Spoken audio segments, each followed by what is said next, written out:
রাজধানীর একটি 5 তারকা হোটেলে প্রযোজনা সংস্থা বৈষ্টমীর উদ্যোগে অনুষ্ঠিত হল KHN।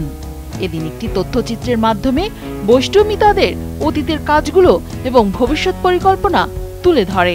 মূলত বৈষ্টমী 2014 সাল থেকে আমরা প্রামাণ্য চলচ্চিত্র নির্মাণ করে আসছি। এছাড়াও আমরা ফিল্ম করেছি, ফিল্ম নাইট 31 যেটা দেখলেন, যে এসেছিল আসলেন। সামনে আপকামিং আমাদের দুটো কাজ আসছে, সেটা হচ্ছে থার্ড ইনিংস, মোহিনী আর স্যামসন ইজ ব্যাক, 3টা কাজ আসছে। সেই সাথে সারা দেশে বেশ কয়েকটি কনসার্টের আয়োজন করবে প্রযোজনা এই সংস্থাটি। KHN এর সংখ্যা, তার সাথে আমরা একটা চুক্তিবদ্ধ হয়েছি KHN এর সাথে একটা বছর। এই আজকেটা সহ টোটাল 8টি কনসার্ট সে আমাদের জন্য করবে। বাংলাদেশে অনেকেই রক, হার্ড রক বা নামধারী থ্রাশ মেটালের কথা বলে, মেটাল মিউজিকে করে, কিন্তু তারা প্রশ্ন ছুড়েছে যে KHN বেস্ট কিনা।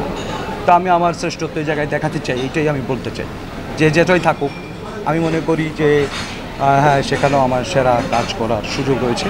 আমি এটা প্রমাণ করতে চাই, কারণ 1 বছর আমি 54টি গান আনতেও পেরেছি।